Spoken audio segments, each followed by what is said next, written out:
Hello and welcome to my podcast. And this is David Owasi, and I am here with Luc Bohunicky, my good friend. This is my first episode for my podcast, and it's very nerve-wracking. It is exciting at the same time, and we're talking to professionals and entrepreneurs across the country, and we're learning about what keeps them passionate, what keeps them going, and talking about lessons learned along the way. Luc, why don't you introduce yourself? David, I'm so honored that you have me as your guinea pig and your first podcast guest. So I'm honored to do it. And this was just me a couple months ago. So very excited to be on the show. I'm a fellow entrepreneur, just like yourself, Canadian entrepreneur. And I've had a lot of experiences being the business person in an early stage technology startup. Mm, So that means that I've had to wear the hats of business development and sales, marketing, public relations.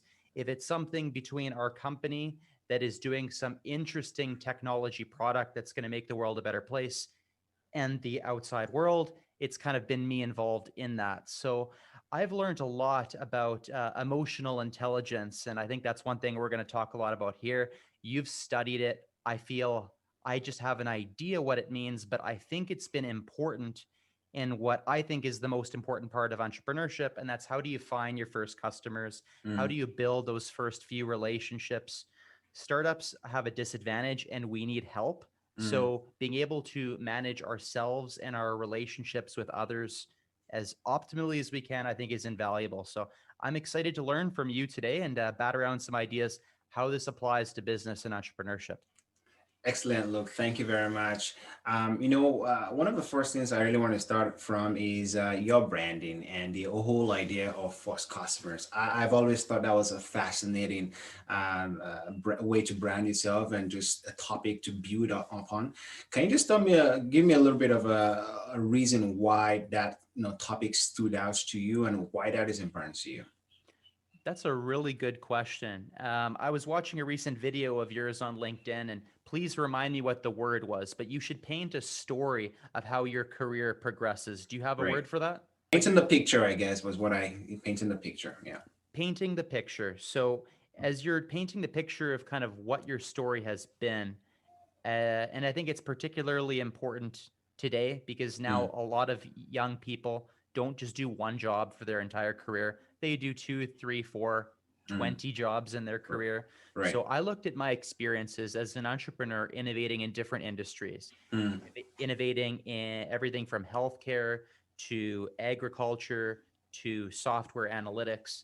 And you try to see similarities between them all, mm, because you feel like you're jumping around sometimes in your career and as a business person. And I think it's really important to do an exercise I would call a mind map, mm, where it's literally you put all the shit that's in your head out on paper and you try to understand what's most important to you. So mm, I I looked at, what do I love to do? Where are my skills at? What are my experiences? What what would somebody hire me to do? And it all centered around, holy smokes, it's all coming back to, I'm really good at finding the first customer. And I firmly believe that figuring out that first puzzle piece is the most challenging part of the mm, puzzle. So, and I believe that it's an underserved topic. So, from a mm, personal branding perspective, you want to find something that is meaningfully unique. It can't just be meaningful and it can't just be unique. It's got to be mm, valuable and it's got to be something that not everybody else is talking about. And for me, that was it. And I have a lot of fun talking about it too. mm. And I've allowed myself to differentiate enough that people look at me as the first customer guy. And Exactly. yeah, so I'm enjoying that. When I think about you, I think about you as a first customer guy actually as well. And when I speak to my friends, I'm like, hey, that guy who talks about first customer, I'm always referring to you in that way. So I guess some level of success there. But I'm very curious. You mentioned something about that mind mapping exercise. Can you just kind of walk me through how that happened? Like, how did you get to that position where you had to make that map and just the process of mapping that out? Yeah, so I would say I would say a lot of entrepreneurs and a lot of people that really want to thrive in their career, you Mm, often have setbacks. And I mm, have temporary periods of depression where I can't figure out what my next step should be. Hmm. You know, it's like 3 steps forward, 2 steps backward kind of thing. Right. And I remember being in a position at the beginning of COVID, actually, or just before COVID, around the Hmm. very beginning of COVID, but COVID had impacted it. And I was in a situation where I had no idea what I wanted to do next. Right. I knew where my passions were, but sometimes I think we get so bottled up in our head that we need to put something out there. So I like to take a big piece of paper. Like, I Hmm. don't mean 8.5 by 11 inch. I mean, like, I literally taped together 6 8.5 by 11 inch pieces of paper. That's huge. Yeah, I got a big paper. And in the middle, I wrote success. And I did Hmm. this exercise all myself. And I would encourage people, like, there's formats and templates, but Hmm. like, do your own thing too. So for me, this made sense. So I drew a big circle in the middle called success. And the Hmm. different wheels were different things that I think define success. So Right. I wrote, okay, so what makes me happy? What am I passionate about? Where are my biggest skills? Hmm. Who would hire me? Like, I think there was about 5 criteria that I said, all these 5 things I could argue all contribute to what success looks like for me professionally and personally. And then I did a mind map where I essentially, from the initial circle, I Hmm. drew another circle Hmm. and, a thought that goes in that direction. And then I kept pushing those thoughts out. That's why I needed so much paper. And then I went back with a highlighter and I said, what am I talking about here consistently? What's the topic that keeps coming up? And it allowed me to learn things about myself that might have been somewhere inside, Hmm. but they weren't actionable because I didn't deeply understand them. Right. So this was the single best use of 4 hours of 2020, Hmm. hands down.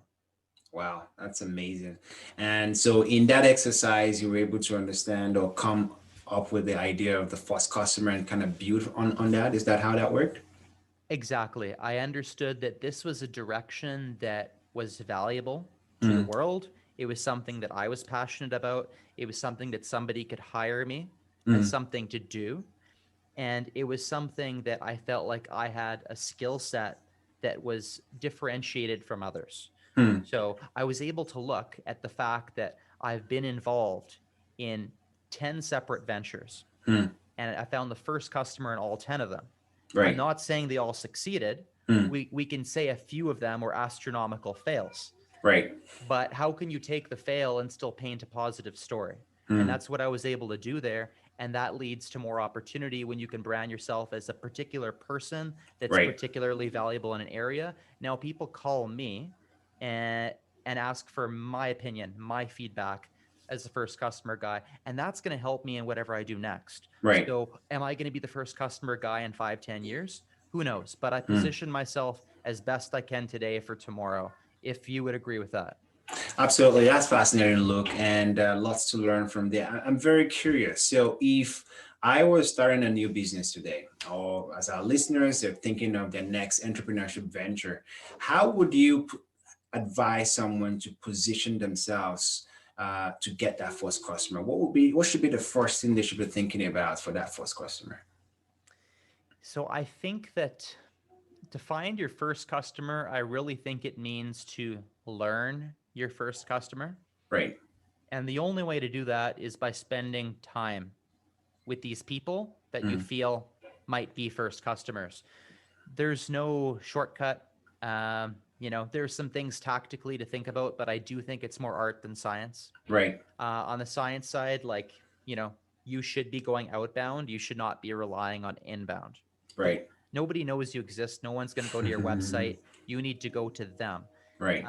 You should be trying to build relationships with people that understand what you're trying to sell and the value of it. So Right. for me, you could call it 10 conversations, you can call it 100, but Hmm. the first thing that I would do to put myself in a position is Hmm. look at my circle around me and pick 10 people that I think might have a good opinion about what it is I'm trying to do.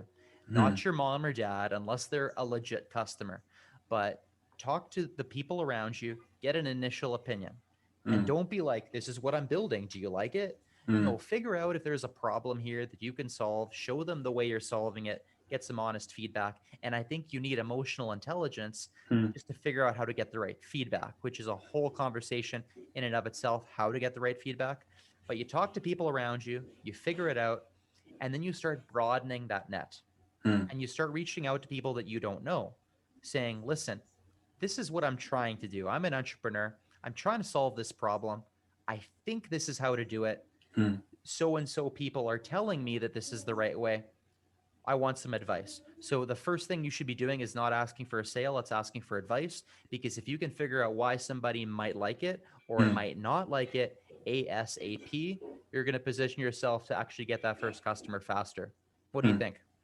Yeah, I actually, as you were explaining some of those steps, I was actually thinking about myself and the thought process that went into creating this a podcast, right? Hmm. So, as a career professional, I previously was a recruiter. I basically got a lot of questions and people get in touch with me on how they can move things ahead in their career, right? And I found that myself, I was this go-to person for advice on career. And now that I'm transitioning away from that traditional recruiter role, I'm trying to think of myself, how do I position myself, which is where this podcast come into play. And the way I can position myself is to add as much value as possible and talk to entrepreneurs, learn interesting things from them, and pass on some of those advice to my listeners. And I guess that's sort of the idea of the first customer, the way I think about it. But it is something that you just keep learning and growing in, I suppose. Yeah, it's interesting on your level because you're providing advice to others how they position themselves and their career Right. on their resume and Hmm. also beyond it, right? From Right. an interview perspective, who they are, how they communicate. And then you're also looking at yourself as that same type of project, right? Exactly. It goes both ways. And it's like I work with entrepreneurs that are phenomenal leaders and CEOs that have something great to say and they don't know how to say it. Hmm. So I've kind of had to work on that level too. And it's easier to tell Hmm. somebody else how they should position themselves Right. than for you to do it for yourself. Hey? It is, yeah, it is. Now, Luke, you were talking about emotional intelligence, and I'm very curious. And you and I have had, even prior to arranging this podcast, you and I had some conversations months ago about just the role of soft skills, the role of emotional intelligence in growth, in growth, whether as an entrepreneur or in your career as well. Based on your experience so far, I know you wouldn't consider yourself an expert by any means on emotional intelligence, but based on finding your first customer, what do you think is the role of emotional intelligence or soft skills generally in working with your customer, asking the right questions, and building that trust and relationship to really understand value you can add to other customers like them? Yeah, well, I think, if we're going to break emotional intelligence into four components, Mm-hmm. which you pointed me in this direction, which is sort of to look at it from a self-awareness perspective, from a Right. self-management perspective, from an empathy perspective, and from a skilled relationships perspective. Right. The one that stands out to me the most is empathy Hmm. when it comes to, like, if we're going to take one of those buckets and we're going to say this is the easiest, at least for me, to understand how it helps you find customers, is empathy. Because a lot of people I see, they're talking to customers, they're Hmm. talking to partners, they're talking to early employees, business partners, advisors, and they're not really trying to understand. Right. Like they're trying to sell something, Hmm. which, okay, do what you want, but I don't think that's the right approach. In early Hmm. stage entrepreneurship, I really don't think you should be selling, you should be understanding.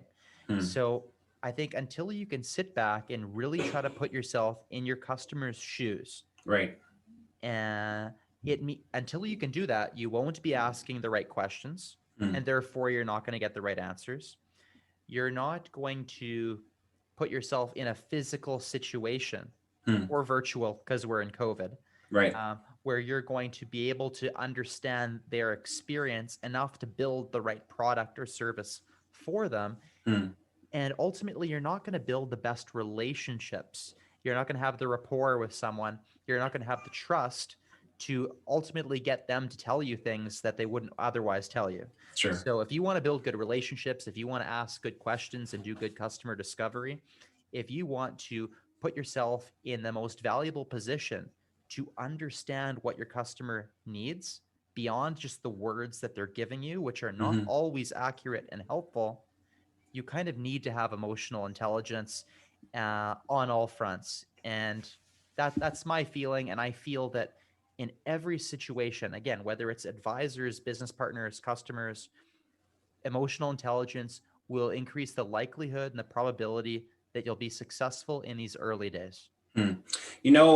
Before empathy, I actually feel like, self-awareness, you can have empathy without some awareness and regulation, right? And so I would say awareness is all about understanding your emotional state, whether it's positive or negative. Are you all happy and excited? Are you all grumpy? And it's one thing to identify your emotional state, it's another thing to understand why you're feeling what you're feeling. I think that's really the key, right? You can feel like you're angry, but you're not sure where's my anger coming from. Is it because someone had a fender bender this morning, right? And that's just ruined my whole day, and I'm angry. And I think awareness is really key, and also self-management or emotional management is also key. So once you realize the state of emotions you're feeling, how to regulate that to make sure that your actions are consistent with your long-term goals. And if you're speaking or interacting with that first customer, you don't want to transfer aggression or transfer a negative emotion on them. And I think those two pieces are huge if you want to have empathy. Yeah. I will agree completely. And I'm just thinking about a lot of meetings that I've had where in the Hmm. first 5 or 10 minutes, something goes wrong.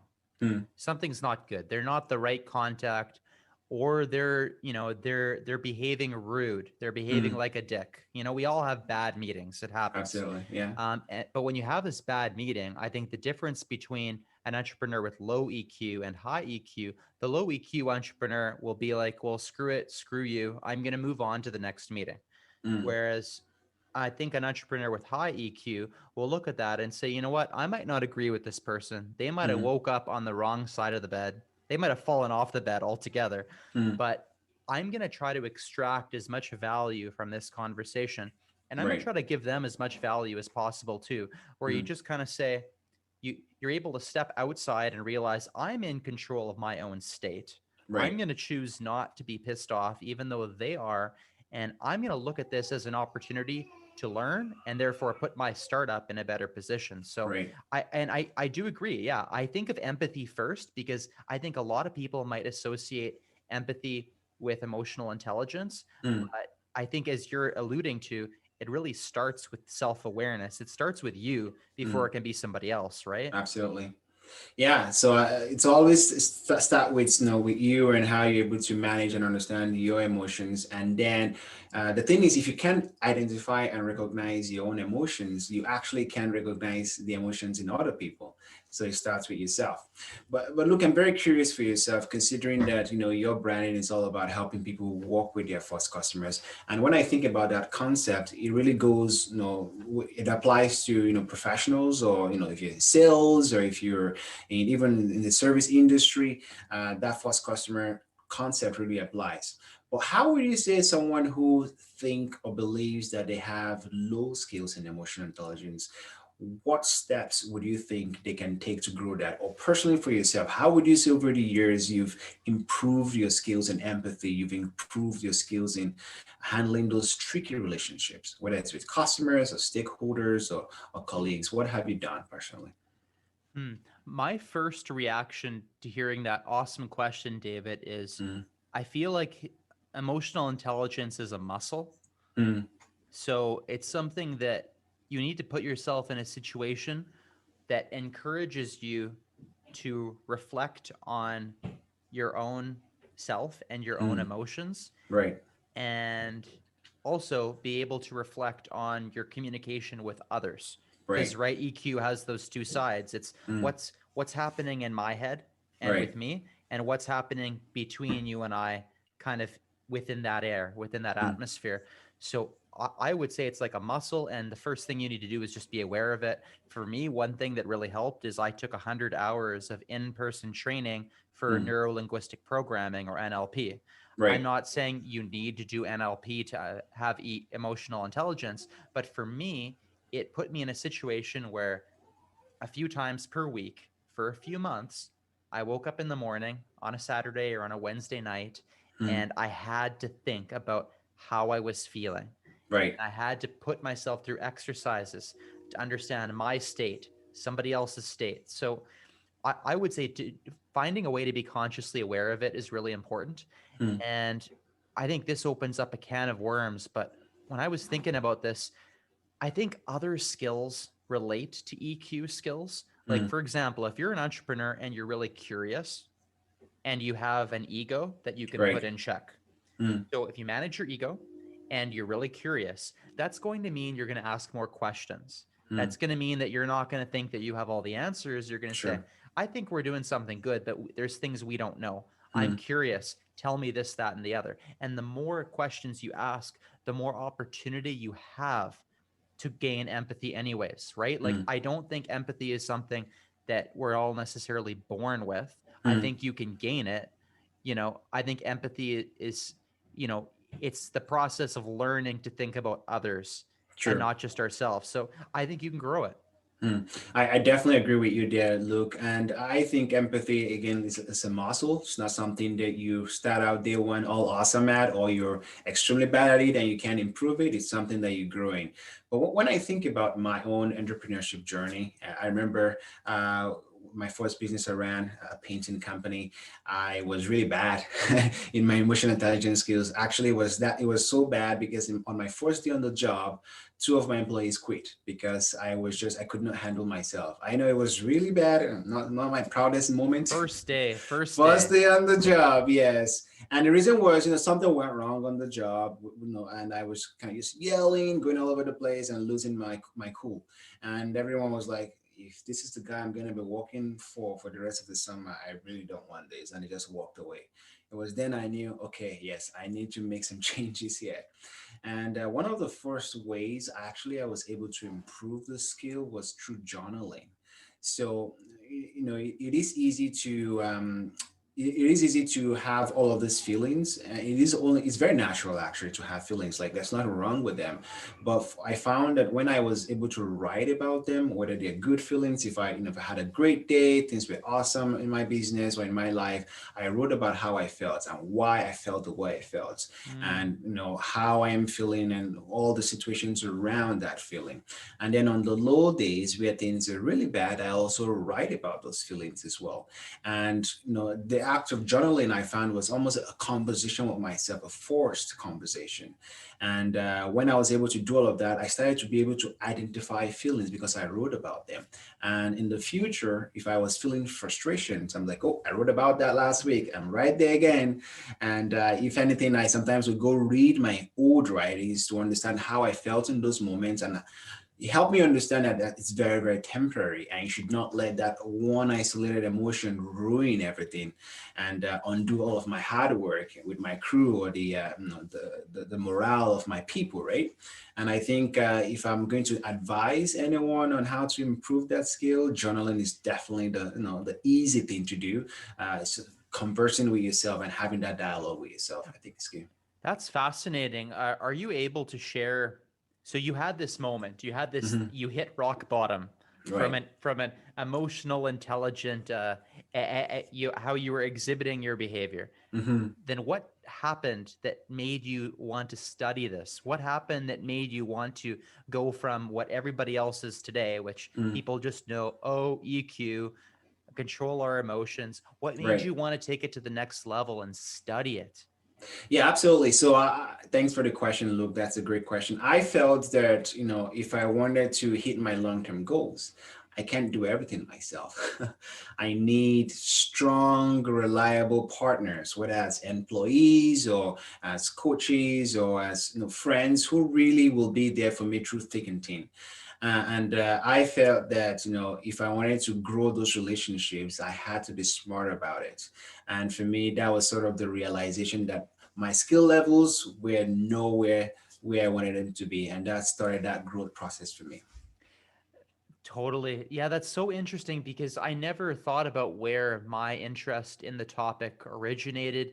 For Mm, you, it was, you mentioned this tragic story, this moment that made you hmm. realize I have something to improve. Mm, I think that you just saying that, it made me realize what my moment was. And I never mm, thought about this before, but I had a period of time. where I had stress in my personal life, stress in my professional life. Mm, And I remember one day I literally was working a summer job in a warehouse in my very mm, early 20s, picking up some extra hours in the summer out of business school, mm. and might have even been late teens. Let's call it 19. But I remember I literally went black in Hmm. my right eye. I couldn't see anything, complete darkness, Oh, that's complete scary. nightfall. And I put my hand in front of myself, couldn't even see a thing. Hmm. And about 5 minutes later, my vision came to 100% again in my right eye. Hmm. And again, throughout the week, dozens of episodes where my eye would just completely go dark, black, numb. I couldn't see anything. Hmm. And I went to all these exams thinking something might be wrong with my brain, whatever. Ultimately, no doctor could diagnose anything, but I can self diagnose that it must have been stress. Hmm. It must have been stress. That's what I firmly believe. And from that experience, I said nothing should be so bad that you can't step back and take control. Because if it's as powerful as being able to take away your vision, I want to be in charge. Hmm. That is fascinating. Wow, that must have been so scary. It was pretty weird needing to call home for a ride from a family member where I'm like, yeah, I can't see out of 50% of my eyes. Wow, But it is you have scary. these experiences. Hmm. Sometimes we need a test. Sometimes you need a reality check. You Hmm. had yours on the first day running your painting company. I had mine on a warehouse operating a forklift. You Hmm. have these moments, and then you realize, I don't want that again. Absolutely, absolutely. Now, Luke, we've been talking a lot about empathy and how that is important. I think you made a point about asking questions, right? What would you say is the role of questions, or I guess good questions? When people think about empathy, they're thinking about being nice and being mushy and just being smiley all the time. I actually don't think it is that case. What would you say to someone who thinks that's a whole definition of empathy? And what would you say is the role of good questions to displaying empathy? Yeah, that's a lot of people probably believe the wrong things about emotional intelligence and Mm. empathy, right? You start thinking about the Star Wars movies where, I say, you will do business with me. And they say, I will do business with you. No, you're not trying to control somebody at all or manipulate somebody. You're trying to get to a point where, you know, I look at it this way. I want the most valuable thing to happen from the conversation, right? Mm. I want my questions answered because I'm trying to do something, and I want to show them that there's something valuable that I can offer too, right? That's Mm. ultimately it. Have a good conversation, a successful conversation. And I think that a lot of people do too much of the talking Mm. and not enough listening. That's Mm. one level. You think you have, even if and smarter people make more mistakes at this because Mm. you think that you should be telling people all the things that you know. But again, from an entrepreneurship and customer discovery lens, you're trying to learn about them, and the only way you can do that is if you shut up and you listen. Mm. So, and then when you're listening, that's the whole other level is customers don't know what to tell you. I Mm. firmly believe that. Like, they're not trained to know this is how I describe my business Mm. because they might not have the highest EQ in certain areas too, right? They've Mm. been doing the same job for 20 years. They're an expert, but they don't know what it looks like from the outside. Mm. They're forgetting details because to them it's just common knowledge. They're Mm. using acronyms and slogan like ACQ, QRL. I hope none of those are swear words, but they're saying things in a way that are difficult to understand and might not give you the real value that you need. So being able to ask the right questions means that the quality of the answers and the usefulness of the answers is going to be on a whole other level. And I think the only way to ask a good question is to have a strong understanding of who you are and what you do and why you're having this conversation, and understand why they're having the conversation, who Mm. they are, what they do. So to really be on your game from an emotional intelligence perspective means you have the chance of asking better questions. And when you ask Mm. better questions, you get better answers. Absolutely, I definitely agree with that, Luke. Now, Luke, when you were talking about that, I was just thinking about to myself, what situations have I how have I grown my skills in empathy, and what I just kept coming to in my head, and agrees with what you're saying is the idea of adding more value to the person you're interacting with. And for Mm-hmm. me, one of the philosophies that I actually has been very useful and impactful for me throughout my entrepreneurship journey and even in my career is giving out more in value than what I ask for in payment. And I feel like if I am in that mindset and I'm saying it's not about me, it's all about what I can do to help you right now, move things forward, or solve a problem, or learn some insight from you. I feel like when I'm in that mindset, it's easier to be more empathetic because it's not about me anymore. It's about you and how I can leave this interaction with you feeling much, much better than what I ask for in payments. That's a very good point. It's sometimes it's hard to draw the line of what's thinking about them and what's thinking about you, because Mm, that's what I like about entrepreneurship. If if your goal is to solve a problem, mm, you're doing that, you're selfishly going into the meeting thinking I need to figure out how to solve this problem. yeah. But if they understand that that's what you're doing, they're going to love you for it. Mm, So, like, that's where I've just been received so well, I would say, by my customer champions. mm, And some of the time, it's not me just giving off the idea that I'm there to help them. mm, Sometimes I feel like we're almost working together to solve a problem, if that makes any sense. Like, mm. sometimes some meetings I will do 50% of the talking. Right. Like, I'll never do 80%. Sometimes I do 30%, sometimes I do 40, sometimes I do 60. Mm. I like to talk, but I'm talking about in customer discovery. Yeah. But I think it's okay to do talking. It's okay to tell people what your thoughts are. It's okay to, from one perspective, seem like you're selling something Mm, if your absolute truest intention is that you're trying to learn with them. mm. I think that's where intention is just so, so important. For Right. example, I think it's really important when you're messing around with customers, you help them understand what you're trying to build. Mm, So, for example, instead of just tell them with words, oh, I'm trying to build the next rocket ship, blah, blah, blah, I'll show them a picture, or I will build a prototype, mm, or I will have a physical mock up, mm, something. And when you do that, it helps them understand what you're thinking. mm. So I think it works both ways. I Right. guess I guess almost what I'm doing is helping my potential customer have empathy for me Right. by showing something, right? Mm, So I think it goes both ways. And then usually if a customer really sees that you're going out of your way to do something new and they can understand it, then again, their feedback is going to be better. Their questions for you are mm, going to be better. So I think it's just get to a point where you can really understand each other. mm. And I don't think it needs to be, you just helping them. Right. They'll be willing to help you, I Mm, think, if you're genuine and your intention is right. And ultimately, if you're trying to solve their problem at the end of the day, they'll see that. They will mm. see. You don't need to tell them that you're trying to Right. help them. They will Mm. see that your solution will do them a service. Absolutely. Absolutely. Something you mentioned earlier that really caught my attention, Luke, was you spoke about the skill of listening, right? So as entrepreneurs, it's very easy to be very excited about your product. And you're probably like talking 70, 80% of the time about how great your product is or whatever it is, you're very excited. And you need to have that excitement as an entrepreneur, right? That's how you sell the product, that's how you transfer that energy. But how would you balance, listening and also sharing your enthusiasm? Like, what's that balance for yourself as you work with your first customer?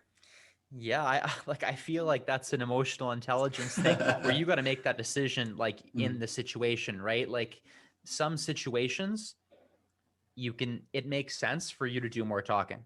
mm, Some situations it makes sense for you to do less talking. So I think that this just comes down to you being aware of it, mm, right? So mm, don't think about the rule, how much should I talk, how much should I not talk, but just be aware. This is just my thought, David, that you should mm, just be aware uh, of what's happening in the room. Almost mm, imagine that you're there's another person sitting in the room who's Right. watching you have the conversation. And Mm, imagine you could switch positions, switch mm, perspectives, and be the fly on the wall too. And you right. could see the conversation pan out. Mm, Does it look like, if they're sitting in their phone and you've been talking for 5 minutes, that's not the right way to go, right? That's not right. a productive conversation. So Mm, I think every conversation's a bit different. I will say that once you do it enough, you can understand what looks right and what doesn't. I mm, understand that my I understand that if I do more of the talking, I see a trend. I mm, see that my prospective customer champion is more bored. They're mm, less enthusiastic, even if what I say is smart, mm, and they generally seem less interested and happy. If mm, I give them a chance to talk and I ask the right questions and I pick and choose my moments to say, this is why I'm asking you all this stuff. This is what we built. Check out this picture. And I ask the right questions in addition to showing off the right stuff, right. then you'll end the conversation with this person being happy, with Mm, this person taking a 30-minute scheduled meeting and say, you know what, I have time. I can chat with you into my lunch hour. right. Or it'll make the difference between them having the enthusiasm at the end of the call to say, you know what, I'm going to introduce you to somebody, Mm, because there's a lot of inertia there. I might know somebody that's perfect for you to chat with, but mm, I don't want to spend extra time sending email introductions. How right. do you cut through that? Well, people need to like you, Mm, and people like talking. mm, So ultimately, there's multiple benefits of having the other person leave the meeting happy. mm. You're probably going to have learned more in that meeting. They're going to trust you and tell you more stuff. They're going to be more willing to help you in future conversations. So I think that I ultimately look at it as I want the person to have a good experience meeting with me. And Mm. it should mean that they learned something, but it also should just mean that they had a good time. Absolutely. It's all about how they. I think Maya Angelou had a quote about people wouldn't remember too much about an interaction, but they'll remember how they felt about that interaction. Did they feel Mm. bored? Did they feel they were lectured to? Did they feel like it was a truly collaborative experience? And that's always what people leave conversations with. I completely agree. Yeah. Do you think emotional intelligence is a skill? And if so, do you think it's a soft skill or should we stop calling it that? I think it's a soft skill because it's hard it's not really tangible, right? For example, you can say your math skills is around this level because I can solve difficult equations, right? And you can say my soccer skills or hockey playing skills at this level, right? I'm a pro or amateur, whatever it is. You can rank it, but emotional intelligence is really hard to rank because Mm. sometimes even if you're good at it, you're not very good at it, and then there's always that gap. But what I would say is that being competent, I guess, is what the goal should be. And being competent means that in every interaction, people are leaving conversations with you or interactions with you feeling like they were being listened to, you genuinely cared about them, you took active interest in their concerns, and you truly wanted to know how they felt about situations. But I would say it's a soft skill, in my opinion. Yeah, I agree with that. I've always viewed it slightly different. And again, you've studied this, so I could just be wrong. I got to put that disclaimer, but I've always looked at a hard skill as something that I can get paid to do Mm, at work, where somebody could be like, oh, you're a mathematician. I could hire you to teach a course on math, or I could teach right. you to do math inside my engineering company or whatever. Mm, Whereas if your soft skills, nobody is directly going to say, I'm going to pay you X dollars per hour for these soft skills.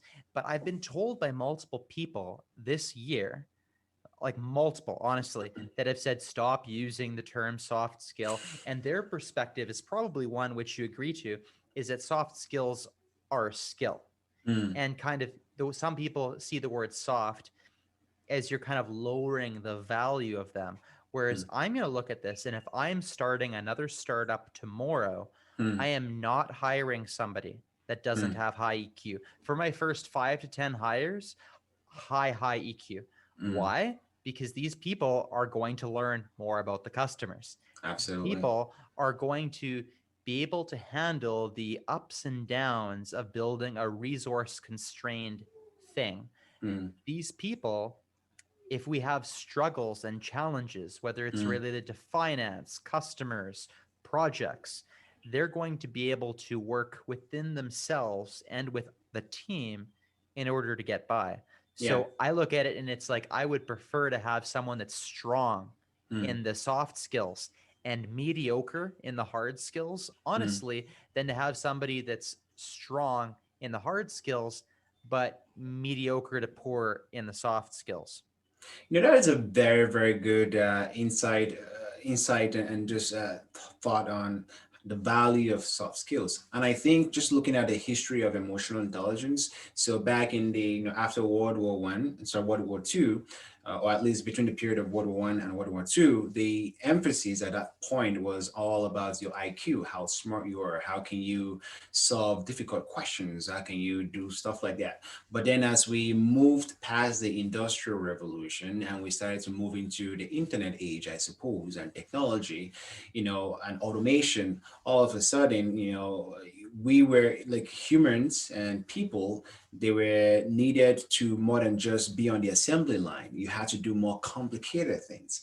And because you had to do more complicated activities, you have to work with people now, and you have to collaborate, and you have to work on projects together as a team. So there was no more opportunities or time for the solo reclusive genius who will just kind of go do their thing themselves, and they'll be the star of the show. And in this age where you have to collaborate with people, that is where soft skills really, really makes a huge difference. I agree. And I think it's only going to be more important in differentiate us in our job versus the machine that could replace us is if our emotional intelligence is adding a significant valuable layer Hmm, on top of our regular intelligence, right? If hmm, we're only relying on our IQ, I think a machine can often do that kind of job. But hmm, I think it's the EQ that is often a differentiator that makes us special, that allows us to add something that is very difficult to program. So hmm. I'm not making this a robotics future of work conversation, but it's interesting to think about. It's interesting to think about what's, the difference between intelligence and emotional intelligence in that layer. Hmm, And this actually triggers a thought that I wanted to ask you. hmm, I have an opinion on this. I want to know yours. hmm, COVID. hmm. COVID, do you believe it's had or will have an effect on emotional intelligence and how we're able to use it, leverage it, grow it? Do you think COVID makes emotional intelligence more difficult, more valuable, less valuable? What's its impact? That's a fascinating question. Actually, and I was going to make a pivot to how the pandemic is affecting us. It was like kind of like a last point here. But just looking at myself personally, I think COVID has made a huge impact in my personal life, right? And so one of the big things about emotional intelligence that everyone talks about is the empathy piece and the self-awareness piece, but there's also a piece of self-motivation in emotional intelligence that I think COVID is really going to make a difference for a lot of people. Now, when I speak to a lot of people who I think are highly skilled in emotional intelligence, they have the ability to understand themselves and to almost talk or motivate themselves. So most people in COVID, they're sitting in their pajamas, kind of watching TV all the free time, or kind of just laying around and not being productive. Someone who is emotionally intelligent will be able to tell themselves, shoot, I am not being productive right now. What should I be doing? And basically get themselves up to speed to be more productive. Personally, myself, I found that throughout this pandemic, it's probably been the most productive time I've ever been in my whole life, which has been fascinating because I've had so much time to just be with myself, do a lot of self talking, do a lot of self meditation, and just really center myself a lot and avoid all of the distractions that the normal kind of hustle and bustle of every day brings, and just really be able to put out my best work, like write articles, create content. And when I speak to other creators as well, like I was, on this show, I will have a fascinating guy's name is Tariq, is a hip hop musician, and I was talking to me about the impact of COVID and emotional intelligence and how that has helped him this time. He said his best work came during COVID.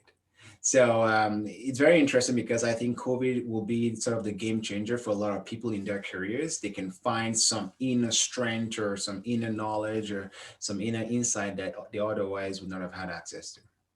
I'm so glad that you mentioned the upside that COVID has on Mm, emotional intelligence because I agree with you completely.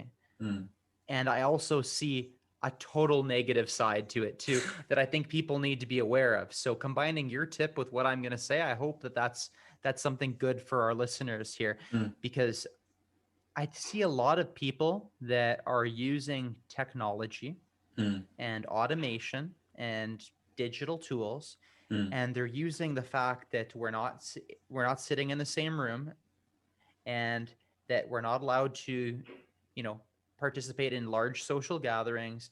We're hardly able to get together for an in-person coffee nowadays. mhm, That you're wearing masks and you're not seeing everybody's face. And I'm looking at all these factors, and I'm seeing people that seem like they're acting with low self-awareness and low empathy, perhaps worse than before. I don't know if it was worse, but maybe it's just more obvious now. When you mm, receive some of these cold messages, some of these cold calls, mm, when you see some forms of communication, when you see some messages, I see people post stuff all the time on LinkedIn, publicly, direct message, whatever. And a lot of the time I'm reading it and I'm thinking, this person has no idea what it looks like, mm, what they're putting out there. This mm, person is not thinking about their audience. This mm, person is not self-aware. mm, I feel that emotional intelligence is largely built off of interactions that we have together, and maybe because we're having less of them, it's a time to reflect. Those of us that are being proactive, it's a mm. time for us to figure out what's going on. But I think the others need to at least get the message and say, if you forget that you're dealing human to human, you're Mm, going to miss out. mm.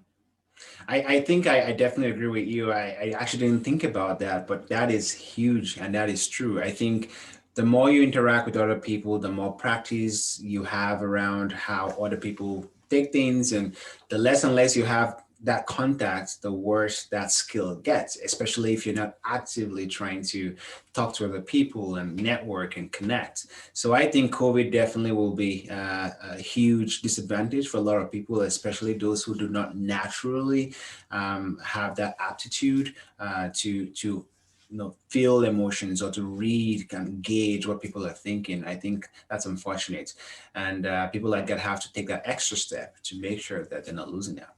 I agree. I don't think it's impossible. Mm, Like, I think you can do it over a video call. mm, But for example, you have people that have video conference calls that have their video turned off. mm, Like, unless I can hardly think of a circumstance where it's appropriate. Like, mm, you have a bad internet connection, so you want to save it for the audio connectivity, not the video.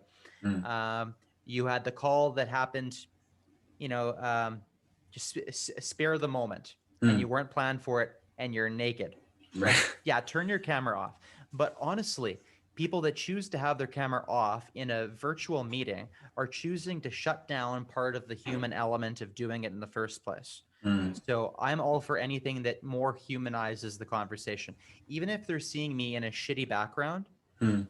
it's still better that they see me than not. That's I my thought. I think that we shouldn't use it as an excuse that we should always be practicing. But what would be your like how what should somebody that's listening in, like, what should they do? What's a starting point for developing themselves, developing their brand, developing their emotional intelligence, their self-awareness? Like, I think we hit on a few of these. We talked today about, you mentioned journaling, which I think is mm, genius. mm. We talked about how it's a muscle and you need to practice, and it's good to be self-aware and to put yourself in situations where you can exercise it. Can you add one or two ideas? Like, what should I do to improve these skills? Yeah, so that's a very good question, Luke. I would say stretching yourself and putting yourself, being uncomfortable. So I always have the idea of, be comfortable with being uncomfortable. And if there are certain skills that you feel that you're lacking in, the natural tendency, and it's only natural, is to just avoid putting yourself into situations because you don't want to look like a fool, you don't want to look silly, you don't want to look weird. But the only way you can actually improve those skills is by putting yourself out there and just being out there. And that really cuts into one of the concepts that I've really been passionate about over the last couple of years, which has been vulnerable. So you don't associate your mistakes or your errors with who you are as a person. If you did something Mm. wrong and you messed up, that is okay. It's not the end of the world. It doesn't define who you are. And actually, personally myself, the only way I've grown, I've made a whole mess of myself in a lot of public settings where I'm like, ooh, I'm very embarrassed by how I approached that. But from those incidents, I really learn and I'm able to grow. And I feel like, if someone is feeling like maybe there's an area I'm not as aware as I could be, or I don't have good communication skills, or I'm not a good listener, the only way to improve those skills is by just putting yourself out there and forcing the issue, being in more situations where you have to practice those skills. And that could be as simple as, emailing someone and saying, hey, can we have a quick 15-20 minutes chat and just have a conversation about whatever. It could be as simple as talking to a recruiter and saying, hey, can you interview me and kind of give me some feedback on my interview skills. But just putting yourself out there is important. Yeah, if to use a golf analogy, it's a lot easier to understand what you're doing wrong in your golf Mm, game once you've seen a video of your swing. It's exactly. interesting. I've gone to 10 golf coaches, but it was the 11th coach who said, let me take a video of it. Shows me the video. Says, hey, this is what you're doing stupid. Stop doing that. And then it's like, oh, yeah. So somebody that wants to develop their communication skills, for example, take a video of you doing your next presentation, Mm, record the audio from your next phone call. Because I think a lot of people have the ability to be self aware if they only give themselves the chance to reflect. If they true. only sit back and they drop their guard and they say, did this sound right? Mm, Did this make sense? So I think there's probably a lot of ways to do it, but I think it starts with a desire. And that's where exactly. you and I had negative things happen. And it gave Mm, us the desire to be like, how do we change this? yeah, So absolutely. that's pretty cool. But at the same time, I don't know too much because your emotional intelligence is on another level. You have a picture behind you with the word success. You Mm. probably positioned it there just to get into my mind, just to play with something going on up here. Success, huh? It's right beside David's face. I keep seeing David and I keep seeing success. So I see what you're doing there. Fascinating. Thanks for pointing that out.